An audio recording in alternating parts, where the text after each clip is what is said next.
Happy Sunday, everybody. Hope everybody's doing all right. Sitting out here roasting in the shop shed. Well, not roasting. I've got the air conditioner running. If hopefully y'all can't hear it, it's not too obtrusive. Let me adjust this camera down just a little bit. You don't need to be looking at my ceiling. There's nothing exciting up there. Of course, there's nothing exciting right here either, but what the heck. Um, yeah, if you can hear the air conditioner or if it's too loud or obnoxious, please let me know. I'll do what I can. Hopefully I don't have to turn it off because it's just now noon and it's already 86 degrees Fahrenheit. That's right around 30 Celsius. And we're looking at a high of 104 Fahrenheit this afternoon. That's 40 Celsius. So, okay, I see I see Brooks saying can't hear it. Thank you, Brooks. And then Bob Hiltbride also saying can't hear it. So, okay, good deal. Now I won't bake. I know I probably already asked this a couple of times, but I still need to make sure. It's been kind of a messed up couple of weeks here. As far as videos are concerned, I'm doing a lot of other stuff outside, out and about. I finally, if you follow me on Facebook, you know this. I finally got the old shop shed torn down. It's completely, well, it's not gone. It's loaded up on the trailer to become gone soon, tomorrow, and now I've got a concrete slab out there to deal with. So I got to get to breaking that up. But it's just been knocking everything down and getting rid of what I need to get rid of and reclaiming what I can reclaim. I've already had a couple of questions on Facebook. I was not able to salvage any of the sheet goods on that old shed. It's all pretty much gone. So, but all the most of the framing was good. So I'm able to salvage most of that framing, and I'm going to use that to build the lean-to on the back. Probably get started on that next month. But we'll see how that pans out. Best laid plans of mice and men. And then all of that mess can go outside and I can get a little bit of space back. So that's what's going on in this neck of the woods. I've got other things coming up as well. I got to start building a assembly table and / outfeed table for the table saw. I'm going back and forth over sizing. Once I get rid of that, once that is all moved outside, the assembly table can get parked. Well, the tool chest can move back against the back wall, closer to the back wall, and the assembly table can get parked right there. What you can't see, let me go ahead and mess up my focus, is I've got my paint locker over there as well. So that's where that's going to stay. And that probably will stay there. I don't know. I may move that. I may not move that. I'm not sure. So, okay. Well, if you have any questions about anything, shop shed, Vectric Software, anything like that, by all means, go ahead and ask. I've already got a couple of questions out here. For instance, Brooks Martin wants to know any rumors of what's in the next version of software from Vectric. Absolutely none. They keep that kind of thing pretty close to the chest. About the only people who know what's going on with the software are the people who are developing it. And possibly the beta testers. I don't know that. but and I don't know when the next version is going to be released. They have been the last, I want to say, 4 versions have been released about once a year, but that's not always been the case. The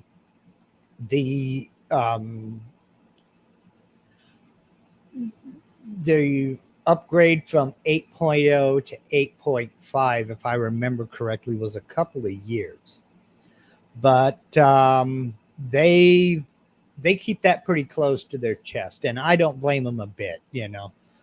So, okay, well, here we go. Michael Mazalik says nothing from the beta testers, not given the latest version yet. Okay, so I have no idea when the new version is going to come out, and I don't know any more than you do. So I know I have asked for a few things. I've talked about a few things with some folks at Vectric, but you know, I have as much pull as anybody else does. So they're just requests, and it's like, okay, well, thanks. It's kind of like, you know, it's kind of like when you call your favorite radio station and request a song. It's like, okay, well, we'll get to that when we can, and then you may or may not ever hear it. So, do they even do that anymore? Do radio stations still take requests? Does anybody listen to radio anymore? Gotta move. Anyway, so yeah, I don't have anything else for you there. Let's see. I'm kind of jumping around here in no particular order. John Thompson wants to know, can you saw cut the slab and use a portion for the lean-to, put it on pipes and roll it?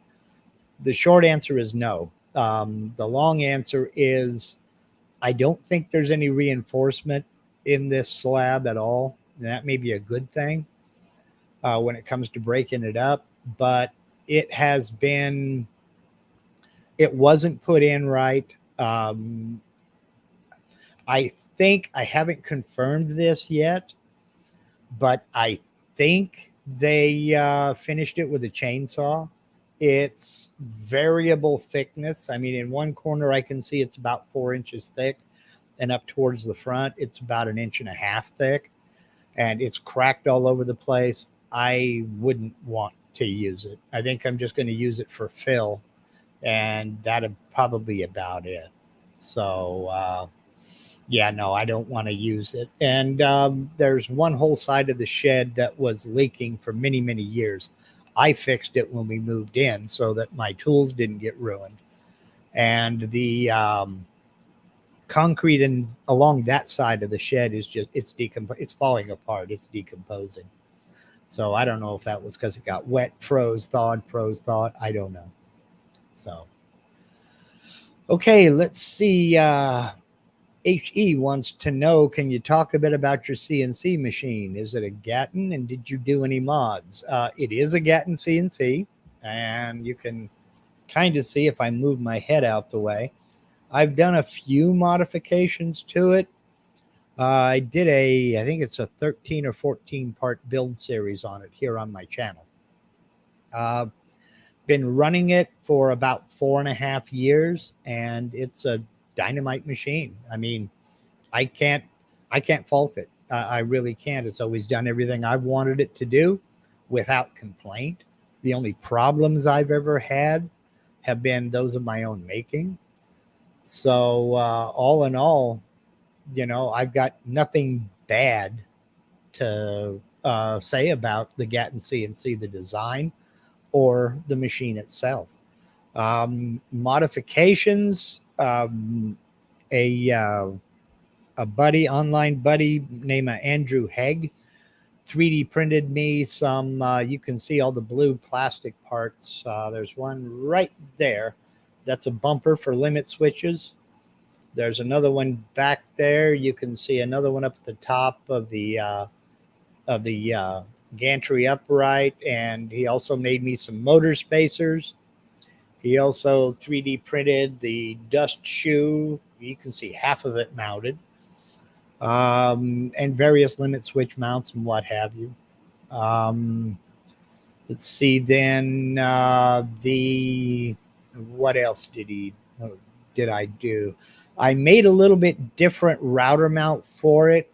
Tried to incorporate some tramming, but that's not really. It still needs some development, you know.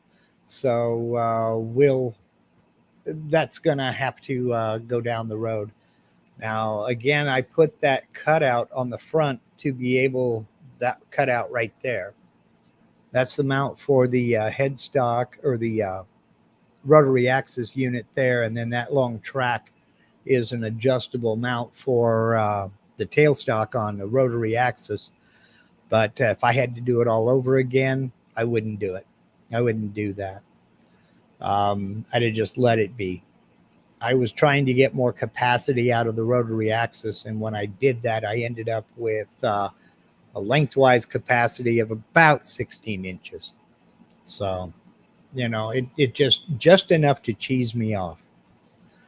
But yeah, I highly recommend the Gatton CNC especially if you're just getting started.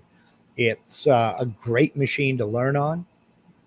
It's 100% customizable. You can make it as big or as small as you want to. And I still think it's the best bang for the buck out there. I mean, the entire build, not counting software and not counting computer to run the software and all that other good stuff, but the entire build was less than $1,300. And you can't beat that with a stick. So eventually one day, Steve, eventually one day. But, you know, what can you say? Let's see here. Peter Van Vliet wants to know, do you have a finishing area / booth / tent? Right now, my finishing area is an easy up canopy out in the front, out in the driveway. I'd like to have a finishing area, a dedicated finishing area, but right now this is 12 by 16. I just don't have the space. I won't say never, just simply because I don't know what's going to happen this afternoon, let alone what's going to happen down the road. I'm getting to about the limit of this county is kind of strange in that only a certain percentage of this lot can have structures on it. And they include decks and porches, as well as sheds and houses as structures.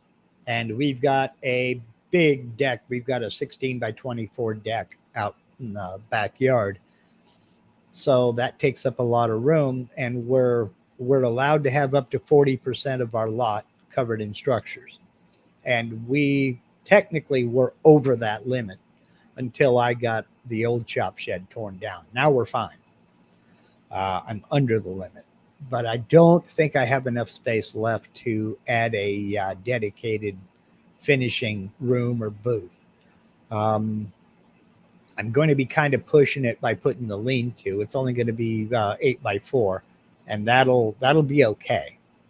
But I don't know. So basically, I'm going to end up with a small finishing tent. I haven't decided what I'm going to go with yet, but something I can set up and take down real easy. You know, I mean, that may be a El Cheapo 2-man pup tent, you know, that I can stand up in, or it may be one of those dedicated finishing tents. But you know, we'll see what happens. I'm not opposed to it, but it's just going to be, can I fit it on this lot? You know what I mean? Let's see. Brooks says maybe a second floor to the shop shed. If I could get away with it, I would.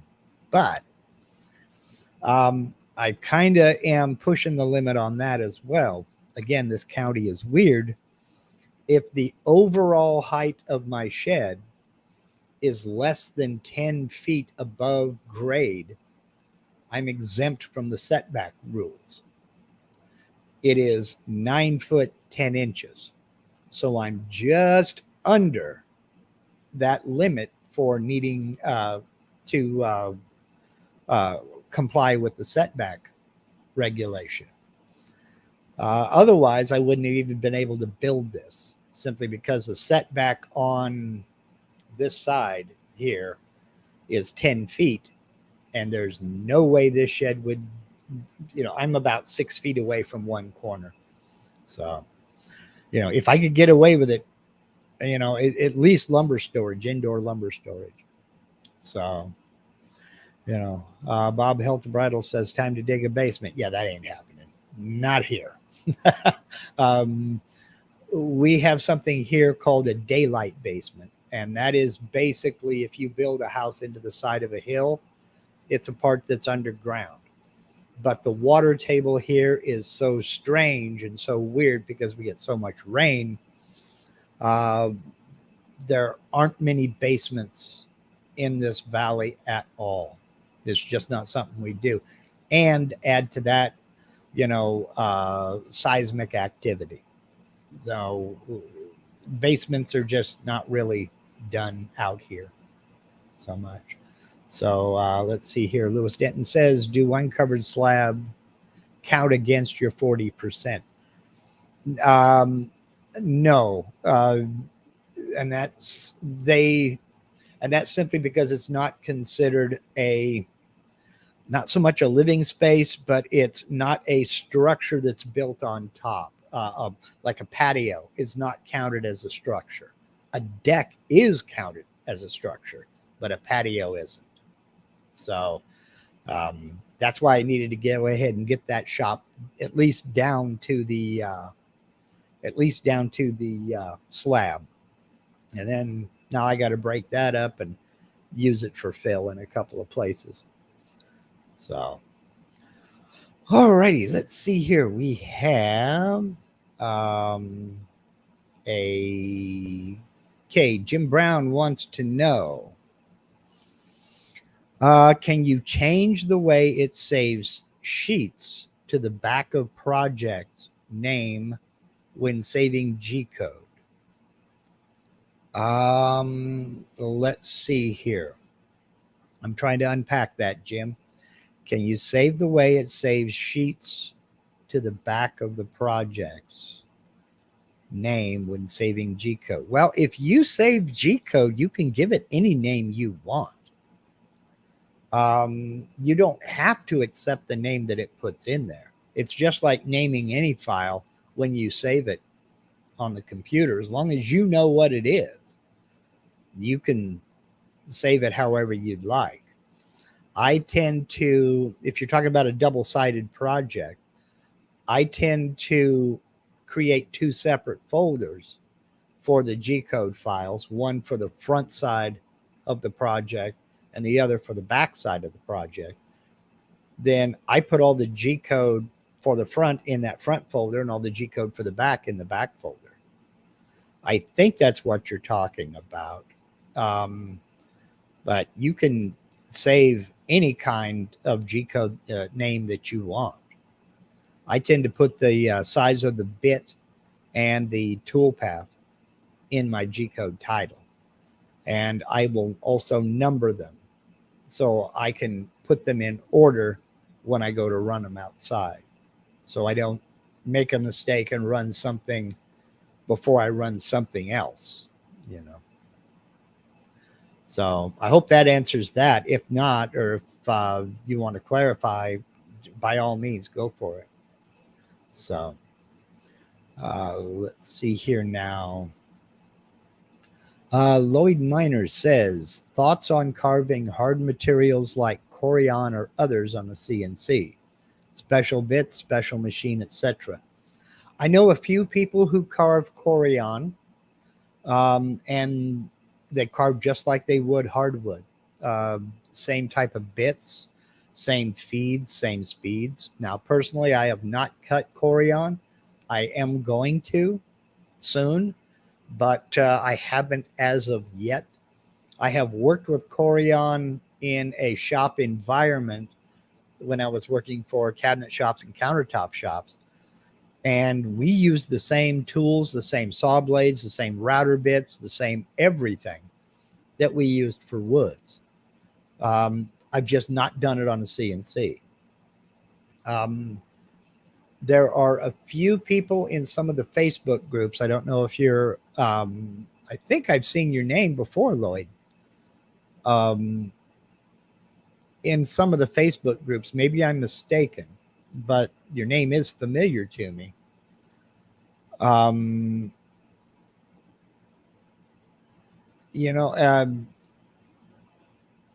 would say experiment. You don't need a special machine. If you're using carbide tipped or solid carbide tools, that's generally good enough. Make sure they're sharp, of course, but you would do that anyway. And just experiment with your feed rate and your router or spindle RPM. Now, Sargon Tavur says he's cut Corian and it cuts very nice. A lot of people have said that is the case. It cuts nice, just like woods. As a matter of fact, Todd HCNC says it cuts just like wood for the most part. I will say, depending upon how you're cutting and what you're cutting, a lot of times it'll make what looks like shredded coconut. And so your dust collection is important, because I mean it'll fly everywhere. Maybe Todd or Sargon, maybe you can tell me if it picks up static. I know that plastics will pick up static from being cut and they'll stick to everything. Does Corian pick up static charge the same as some plastics do? I really don't know. It's been so long since I've run it, I can't remember, but I don't think it did. So basically, I do plan on getting into it, but I just haven't done yet. So let's see.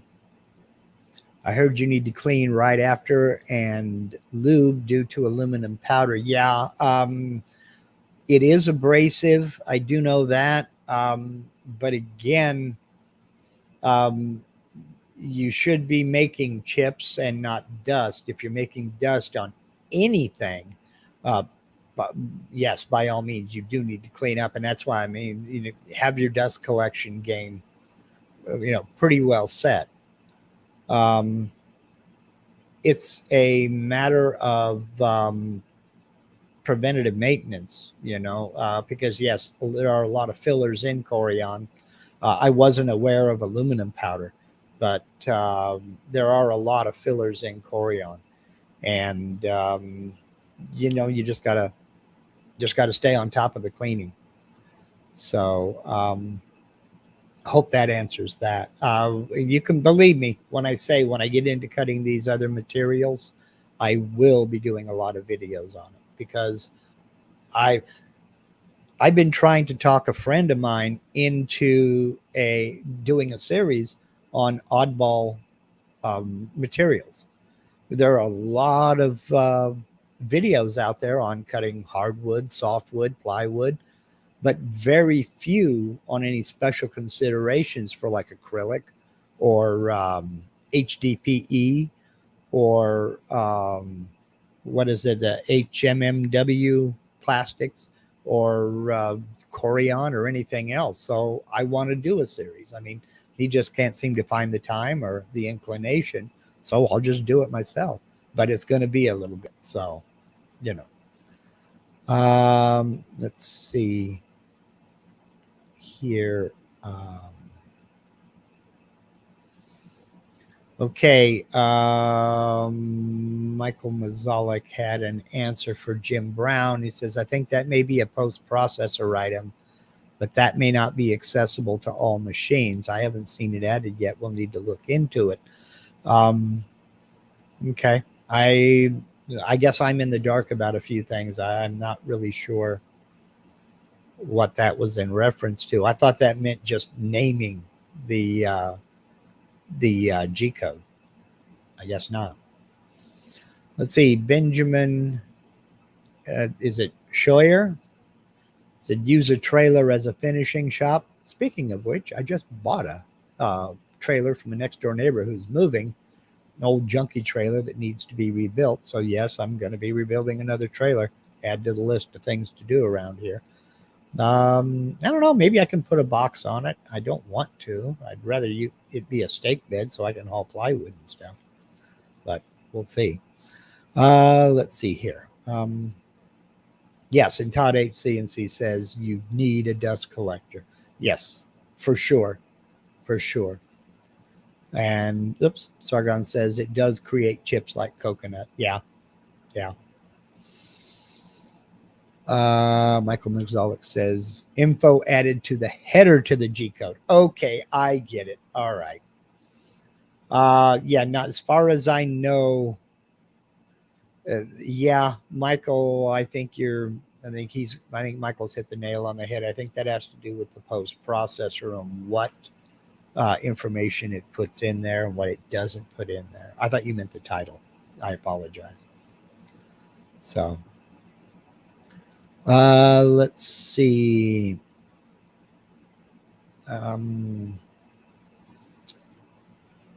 Okay, Tim Joyce says, how do you carve a sign bigger than your machine? I have a Onefinity X50. My brother wants a 6-foot sign carved. Okay. Friends and family discount too, no doubt. I do not have a video on that yet. John Thompson is absolutely correct. You will have to tile the project. I do not have a video on tiling yet. However, my buddy Peter Pasuelo has an excellent video on cutting projects larger than your machine over on his YouTube channel, CNC Nuts. And I will put a link. In fact, I ought to just permalink that in the description because I do it a lot. I'll put a link to that video in the description box of this video as soon as we're done here live. And head over there and watch Peter's video on tiling the tool paths to cut larger than your machine's capacity. Writing myself a note. All right, I will put a link to that video down in the description of this one just as soon as we're finished here. So let's see here. Okay, Garrett says, I wanted to correct myself from last week about acrylic spindle speed. He said he ran it at 19K, wrong number in his head. He runs a 1/8 inch diameter O flute at 12,000 RPM.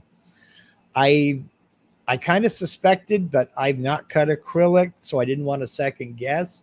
If you were successful doing it at 19,000, who am I to say yes, no, or maybe?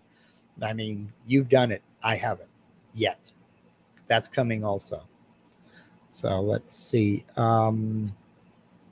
And Todd HCNC says Peter's method works good for tiling. Okay. Yeah.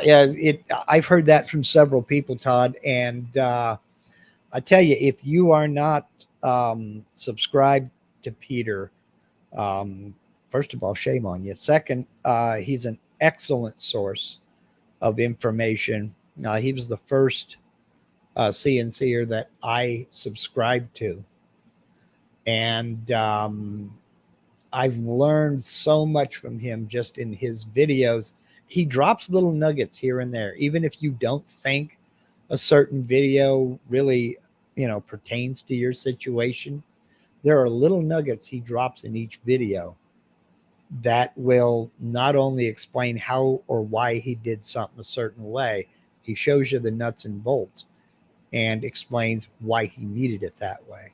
So he's really very good at what he does, and he's an excellent source of information.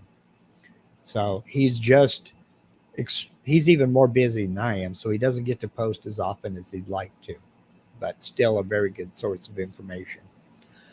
Let's see. Okay, Okay, it looks like I'm caught up on all the questions. Are there any other questions? Any answers? Demands for payment? Anything like that? Let's see. Yeah, Michael Mazalik gave his thumbs up to Peter's videos. He's really very good.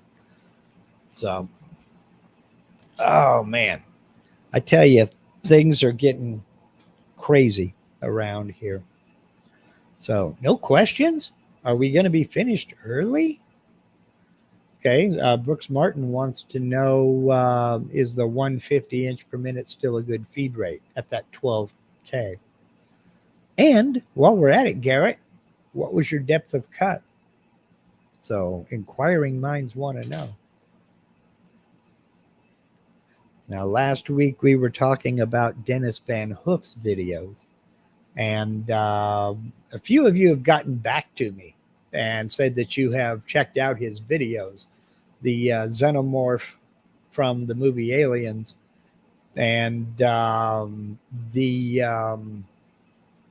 Tyrannosaurus Rex that he did on a Shapeoko. He's using a Shapeoko and he's making these things, and it's just absolutely mind-blowing. He did a video on what he calls four-sided machining with the keyed, what did he call it? The keyed square or keyed block technique. Basically, he set up two jigs that hold the ends of a piece of stock. He made a square blank, and then I hesitate to say turned. He didn't turn it. He 3D carved a Greek column out of a square in 2D without a rotary axis. He just ran the tool path, moved the gantry out of the way, lifted the block out of the jig, rotated it 90 degrees, locked it back down, brought it back, ran the tool path again. Did that on all four sides and made a gorgeous looking Greek column. It was a 3D relief, obviously, but without a rotary axis. The guy's he's a wizard with this stuff. And I know there's a lot of Shapeoko owners who are going to take issue with me, but I still can't get over he did it on the Shapeoko, you know. Okay, Garrett says he goes up to 1/4 inch, but often stick with 1/8 inch depth. Yeah, okay. All right, so 1/8 inch depth. Okay, that's something to start with. That's a good, it was a good place to start. Let's see here. Roger the Tinker wants to know, did you get your dust collector together? As you can see, it's kind of stalled right here like this because I've had to go out and do other things.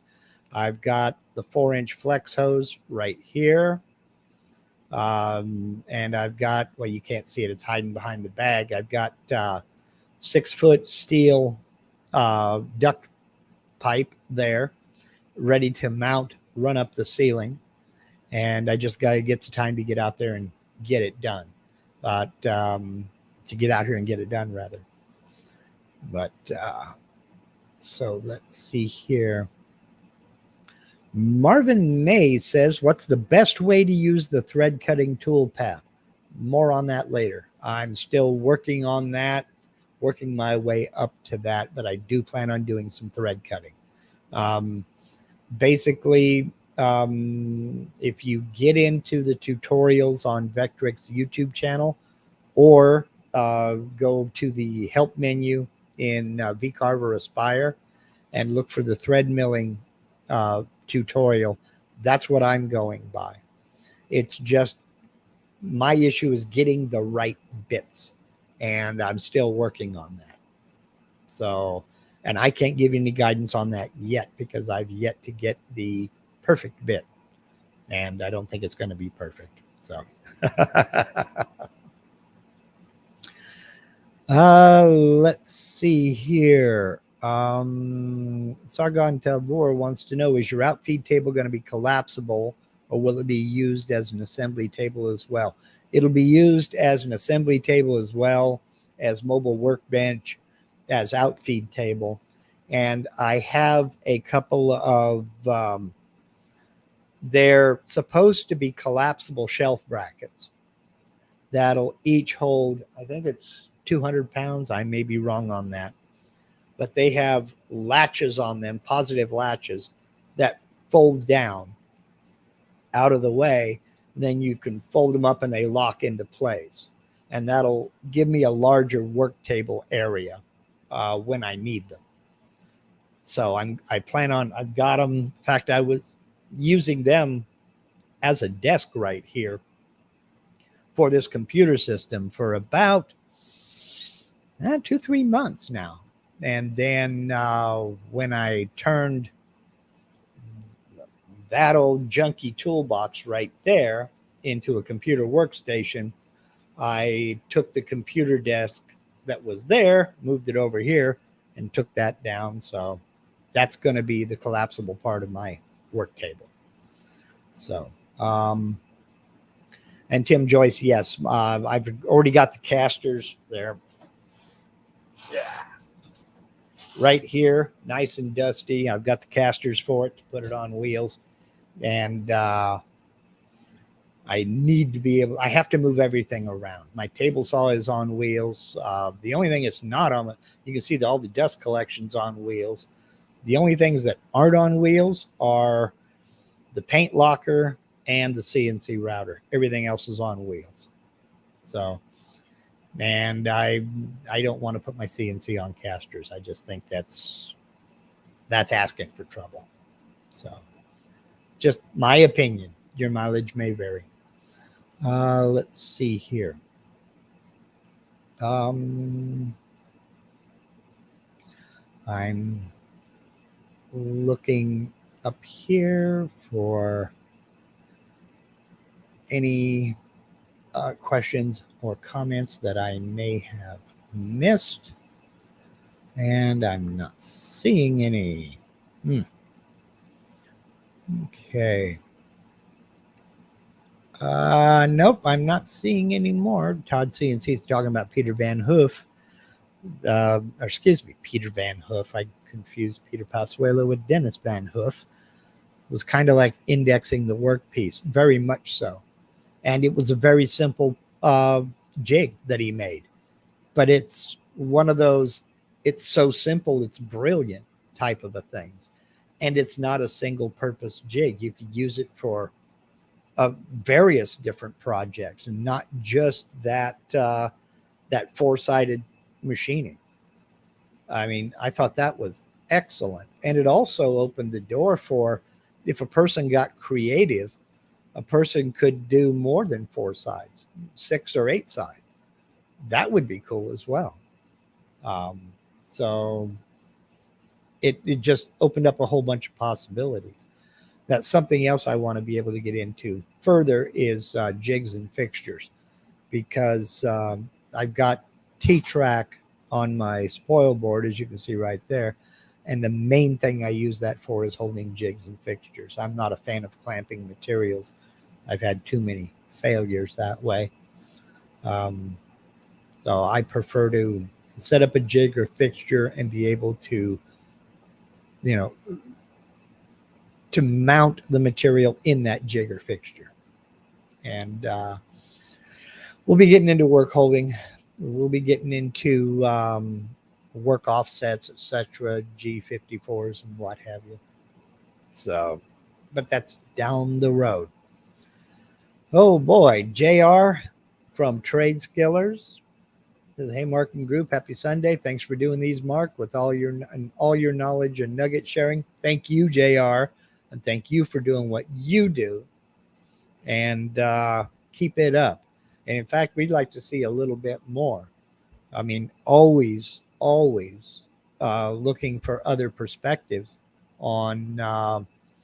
If you don't know, if you haven't subscribed to Trade Skillers Anonymous with JR over there, he does a lot of furniture building, a lot of furniture making, and he's incorporated his CNC into his woodworking projects, and doesn't excellent job. The man is very, very good.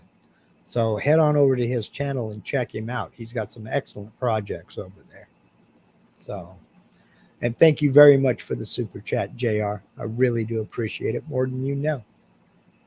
So, okay, well, I've about run out of stuff to talk about, believe it or not. I know it's usually I'm trying to pare things down, but everything's been focused on working outside. So I haven't been able to be in the shop at all. So, okay.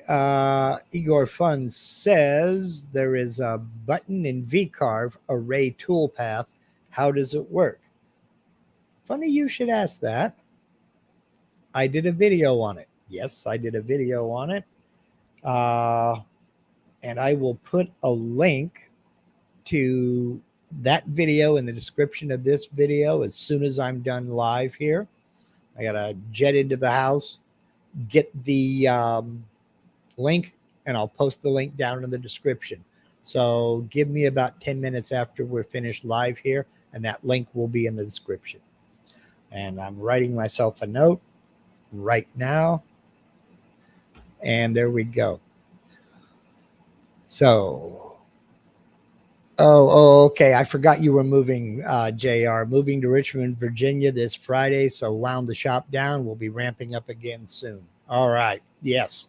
Yeah, I had forgotten you were moving. But, okay, still the point remains. Let's have some more videos. Okay, let's see here. What's my arm tattoo of? Mark Rolls wants to know. And thank you for the last 2 emails. I haven't been able to get back to you. I think I did on the first one, but not the last one. I will get back to you pretty quick. It's Harley Davidson. Of course, now I'm going to get a copyright strike for just saying that. No, I won't either. Yeah, it's I used to do some stupid stuff back in the day. And that was one of them, Let's see. Tony Patterson. Not sure what I'm doing wrong. I'm laser engraving a duck for a project I'm working on. But when I try to cut it out using a 1/8 upcut, it cuts my line off that I want to keep. First, number one, if you're cutting out, doing a profile cutout, I would use a down cut bit, just my preference. It'll save splittering, you'll save the tear out that you're getting. The other thing is, let me go over here into Aspire, and we will just create a vector here, and it doesn't have to be anything special. Let's just do that. I'll close it. And I'll come over here and go into Profile Toolpath. I want to cut to the outside. Now we have down here an allowance offset. If you're, say you're lasering something here and you want to leave a little bit of room, what you'll want to do is you'll want to create an allowance offset. Now that's something that you're going to have to figure out how much you want. And I don't know if you're using imperial measurements or if you're using metric. But for imperial measurements, let's say 0.0, bring your keyboard back, Mark. There we go. 0.05. Okay, we want to cut to the outside, and I want to make it a negative 0.05. And let's not change anything else. 1/4 inch end mill, cut depth, whatever. Now let's leave that alone. And we'll go ahead and calculate that. Yes, I know it's going to cut all the way through. Now let's go back over here to the 2D view real quick. And let's bring that in a little bit closer here. And if we go up here to the toolpath drawing visibility, right now it's in wireframe, so you have this line. If you click on it, that's just the visibility. Here's the style. If you click on this one, you'll see that it turns it into a solid blue line. So there's my vector. You can see that it's cut in by about 50 thousandths. So let me go back to this. That shouldn't have been a negative number. On a pocket, it is a negative number. It should have been a positive number. I apologize for that. So we go back here and recalculate. Yes. And kaboom, let's go over here to the 2D view. And now it's cutting 50 thousandths to the outside of that line. So I apologize for the confusion. You'll want a positive number here. And that will leave a little bit of extra outside of this vector. And then by switching the visibility, the drawing style of this 2D view, you can see where that's actually going to cut. Now, if I take that off completely and just leave it 0, scroll down here and calculate. Yes, I know it's going to cut all the way through. Go back over to the 2D view. It cuts right on that line. So I hope that makes a little bit of sense there, Tony. If your bit is cutting right on something that you want to save, give it a little bit of a offset allowance. That way it will cut just a little bit wide of that vector. So, okay. And then you can, toggle it to where it's wireframe or to solid. And that's just this icon right up here. So let me go back to wireframe and we'll just close that and come out of sharing. So I hope that answers that, Tony. Let's see. Benjamin wants to know, is the wood price by you, is it going up or down? Depends. I'm in softwood country. I've got a plywood mill a mile away from my house. It depends on what I want. If I want softwoods, construction lumber and what have you, I can get a pretty good price. Hardwoods, on the other hand, are still very pricey. So, let's see here. We've got another one. I'd like to know how to align nodes in a spire, either horizontally or vertically. How to align nodes horizontally or vertically. I'll have to dig into that, and let me write that down. Align nodes. That is a good one. I tend to, if I've got to align a bunch of nodes horizontally or vertically, personally, unless they're absolutely necessary, I just delete the node, because there's no sense in having 4 nodes in a straight line. I do understand your point, though. Let me get into this, because I have needed that a time or two, and I kept saying I'm going to get into it and look for the answer to that, and I just don't know. But let me dig into that and watch this space. So, let's see here. Tom Button says there seems to be a lot of unnecessary Z travel during rest machining operations. If I just create a vector around the detail areas, the Z travel is greatly reduced. Any idea why? And Michael might have a better answer to that than I would, and it looks like he's already taken off for the day. Let me get with Michael and get an answer for you. I don't have an answer because I don't know the nuts and bolts of the operation, but and I don't know if you know the older method of rest machining. that was basically what you did. You created a vector around the uncarved area and then used that as the boundary of what you were going to come back and carve with the smaller bit. Why? Now, you're talking about unnecessary Z travel. Are you talking about where the bit is not actually down doing the cutting? Because, trying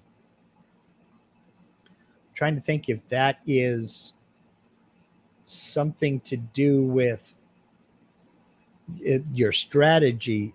Is it, are you using offset or are you using raster? But I don't think that would make a difference. I don't think that would make a difference.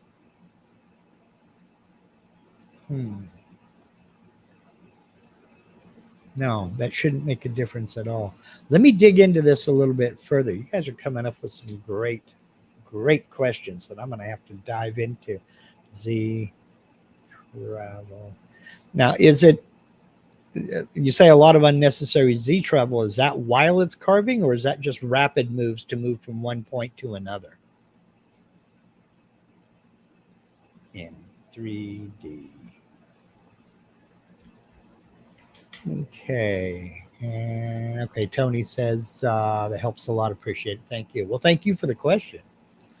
So, let's see. I'm waiting for Tom to fill in a little bit of additional information. Okay, if there's a quick way of aligning nodes in a spiral, it would be very handy, especially when tracing images of text. This feature is available in Carve Code, though. Okay, well, I'll check into it. Like I said, just because I don't know doesn't mean that it's not there. I just may not have come across that yet. But yeah, let me check into it. So watch this space, because I agree with you. I've had a few patterns that I was working on that has text. Normally, if I have text that's messed up, I'll just delete that and put new text in. But I don't always have a font that matches that text nice and close. And I want to keep that style of font. So you got to go in and clean it up because you can't find a font that's similar. So I know, yeah, I've had situations where I've wanted to automatically align nodes, but we'll see. Let me check on it. So, okay, looks like that's going to be it. We're at about about 2 minutes before the top of the hour, so we'll go ahead and call that the last question. Still no clarification from Tom yet, but I will get into that a little bit more, Tom, and research that. Have a great day, everybody. Next week, knock on wood, I will have a video next week. A lot of things going on in the background. Can't get into them just yet. You will see for yourself, is all I can say. Once again, I've gotten a couple of messages from people who didn't know. I will not be attending the Vectric user group meeting in San Diego this year. Our plans fell through, and just outside forces have prevented it. So I apologize. I'm still very cheesed off about it because I've been looking forward to this for 2 years. But I won't be there, but there's always 2023. We'll see what happens between now and then. So next week, I'm not certain. We will definitely be doing a live Q&A, but I'm not certain if we'll have a video or not. I'll be working in the shed. I'll be working out in the yard. Y'all stay safe from the heat. Remember, hydrate. And my personal advice, and I wish I could take it myself, but my personal advice is to Stay hydrated and don't go outside between 11 a.m. and this coming October. And you'll be fine. You'll be safe from the heat. But if you're like me and you can't do that, stay as safe as you can. I'll get those links posted as soon as possible. And calling all channel members. I see you, Jeffrey. I see you, Tom. I see you, Sargon. I saw Bill Stauffer earlier. Lewis Denton. And where'd you go? John Thompson. And all of my channel members. Tomorrow night, members only channel. Members only. Say it again, Mark. Tomorrow night, 5:30 Pacific, 8:30 Eastern, members only live stream. If you want information on becoming a channel member, there's a link down in the description box below. Click it, check it out. Thank you for your consideration. Thank you to all my channel members. Thank you to everybody who has hit the donate links down in the description. You guys are making this possible. And until next time, y'all take care. Y'all stay cool. Y'all stay out of the heat. See you next week.